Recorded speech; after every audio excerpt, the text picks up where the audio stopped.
Hello everyone, it's Jeanette here with Vivo Vintage Designs. Don't mind my dirty workstation. I'm conserving my alcohol for painting and not for cleaning. So I got an idea while I was working on a painting that I've been working on forever, and I thought I would share my process with you.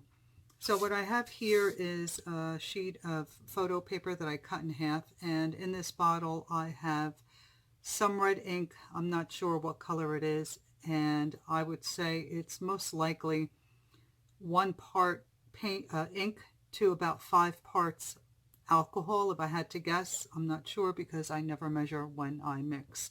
So what I'm going to do is put down some alcohol here and ink mixture, and then I'm going to use my embossing gun to move it around and create what looks like a rose. Now, when I'm creating a rose, I don't go in a circular motion like when I create rings, because I want to create something that looks like rose petals.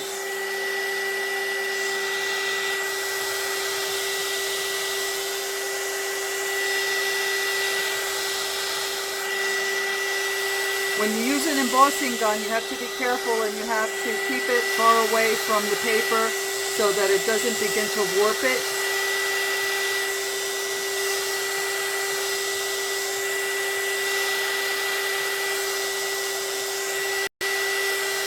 So don't stay in one spot too long. And for those of you who asked why I use an embossing gun as opposed to my blow dryer, it's because I like the definition in the rings that I get when I use the embossing gun.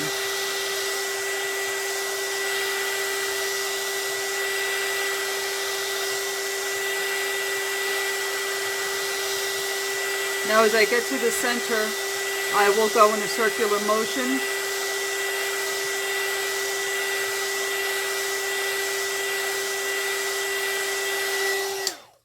And there we have rose 1. And not sure how many of these I'm going to do, maybe 3 of them.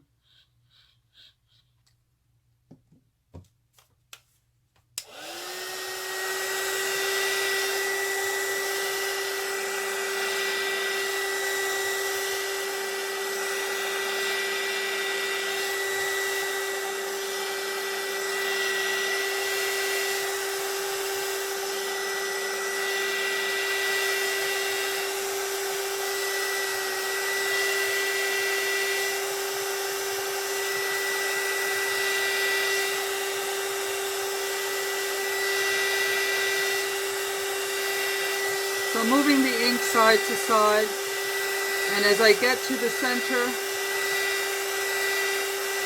I go into circular motion.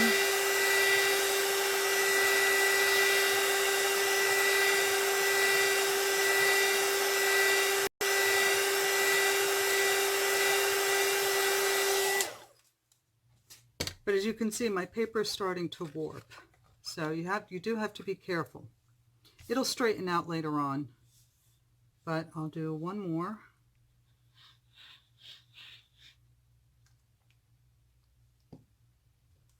And then we'll move on.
So now I have these Pigma micron pens.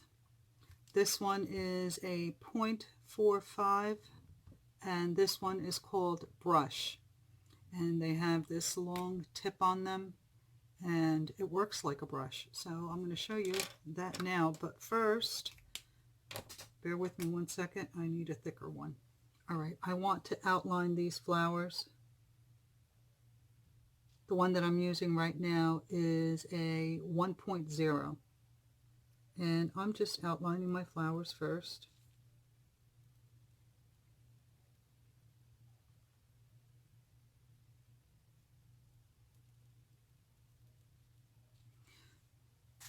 Alright, I'm going to pause you for a moment and I'll come back when the flowers are completely traced.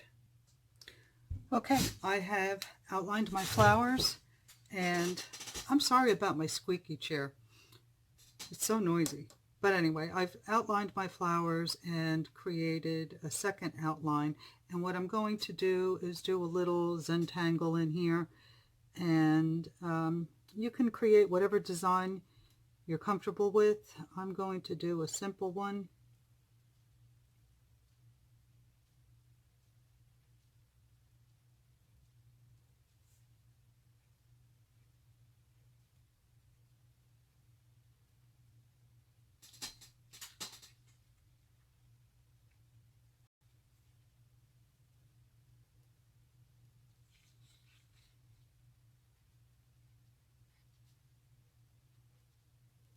Right, I'll finish this and I'll be back in a moment.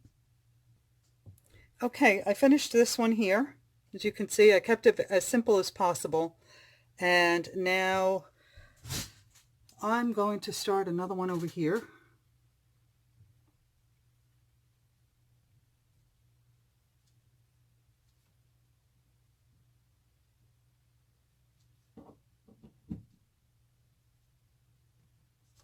For the sake of time, I'm trying to keep these simple.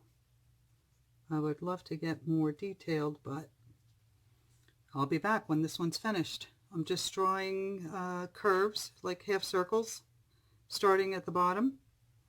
So I'll finish this and I'll be right back. Okay, I finished the second one and I went just a little extra with the lines. So now I'm going to do the third one. And I say I'm going to keep it simple, but that's not always the case. So what design can I do on this one? Something simple.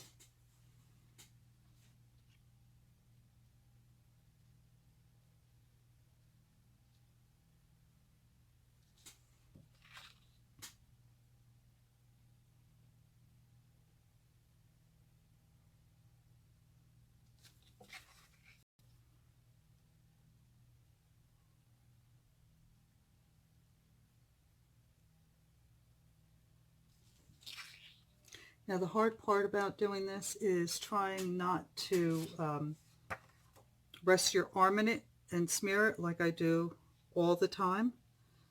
So I'm going to lay this down. This was an oops painting, as I call them, and try not to smear it.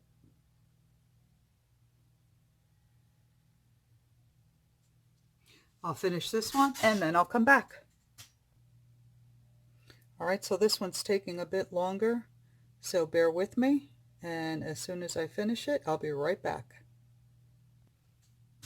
Alright, I finished the third one, and now we're going to move on to using, where would I put it?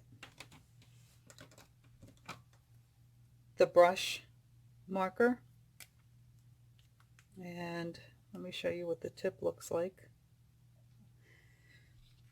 And what I'm going to do is create squiggly lines. And again, I'm going to try not to smear too much of this. So first I'm just going to create these lines like this.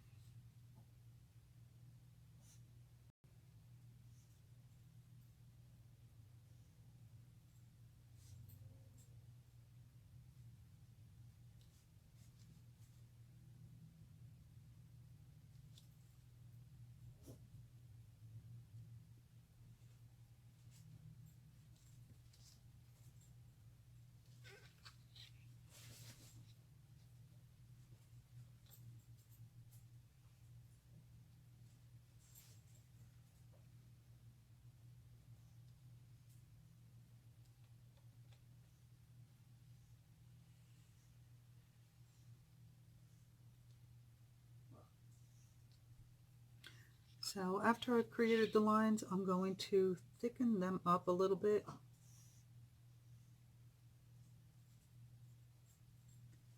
And depending on how you hold this marker, you can get thicker or thinner lines, because it is, as it says, like a brush.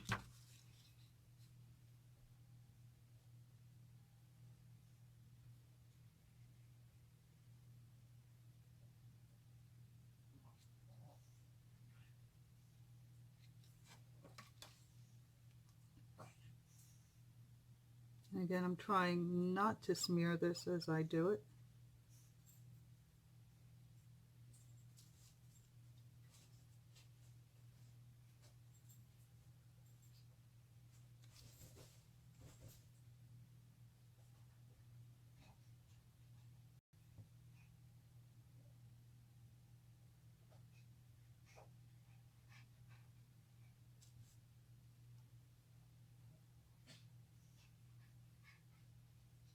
If you hear heavy breathing in the background, that's my dog attacking his bed.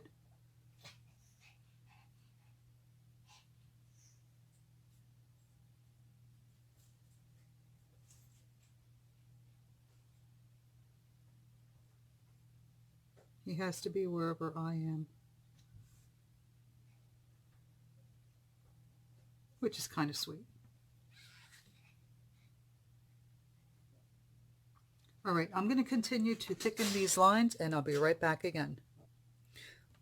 All right, so I've thickened the lines, and now what I'm going to do is,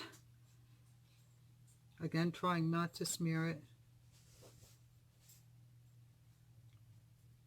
I'm going to create areas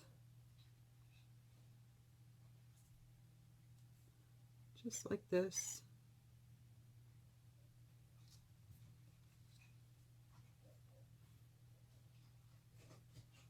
Just going to connect the lines.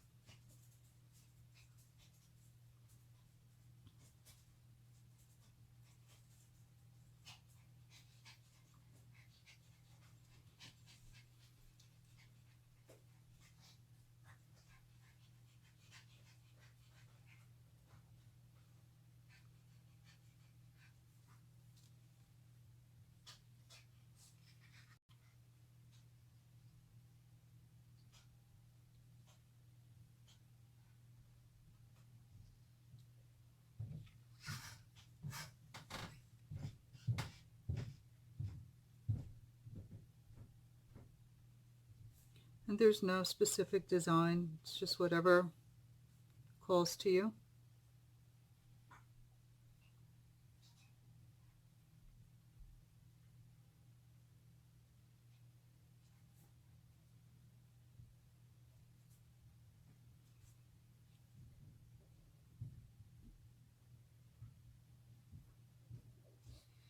So I'm going to continue to do this, and then I will be right back again.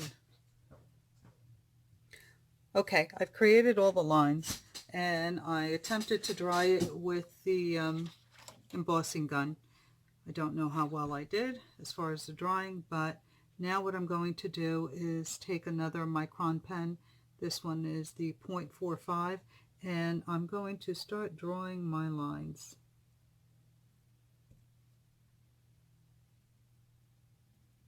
And unfortunately, this is one of those areas where I smeared it, so I'm not too happy about that.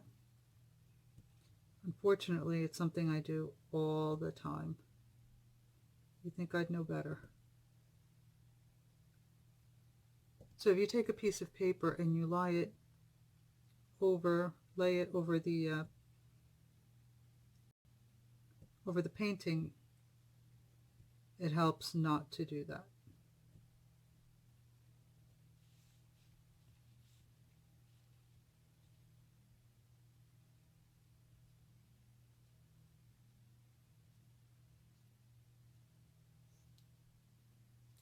And I do recommend allowing the ink to dry. I've not done that very well. I did dry part of it with the embossing gun, but it works better if you let it dry completely.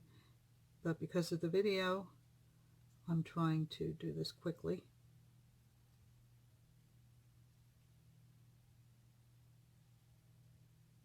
So this is a pattern that I did on the painting that I've been working on.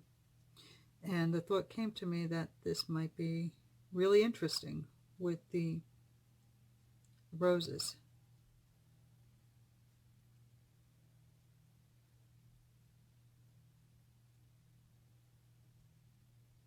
So what you want to do is you want to fill in these spaces with lines and make sure that the lines in each of these spaces goes in a different direction.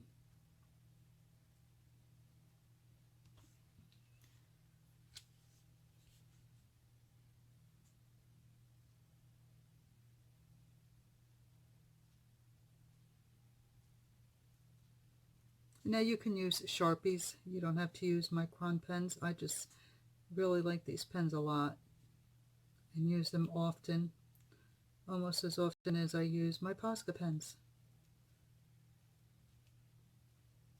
And you know I love my Posca pens.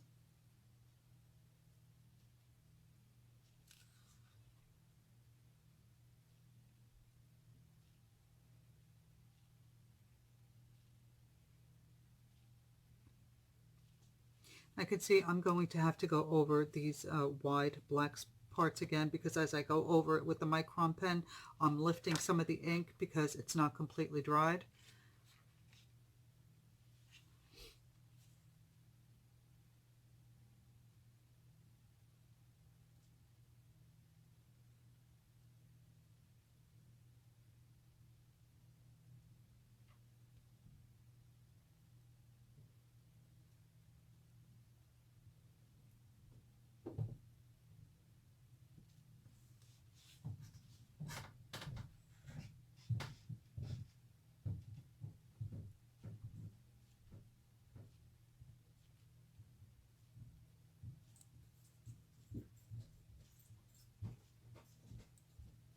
All right, so I'm going to pause this, fill in some more of these spaces, and then I'll be right back.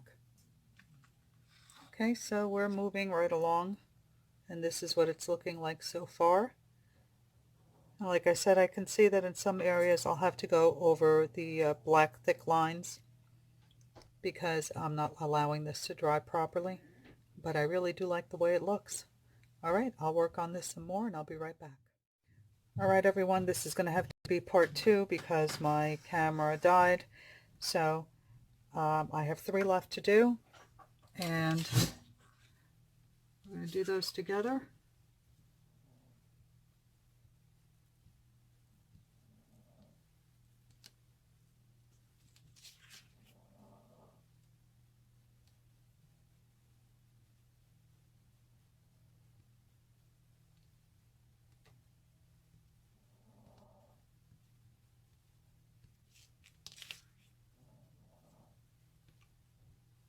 Just to remind you, I'm using this piece of paper here so that I don't smear the rest of it, which is very easily done, and I do it very often. So let's see.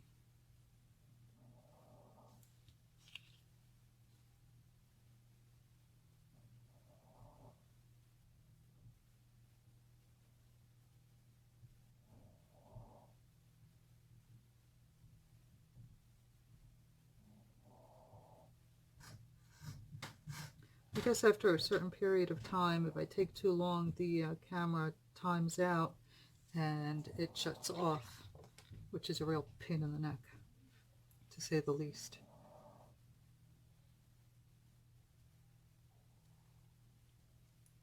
And at some point, maybe I'll learn how to splice or whatever it's called, join the 2 videos, but I've not come that far yet. I just learned to pause, so imagine how behind I am.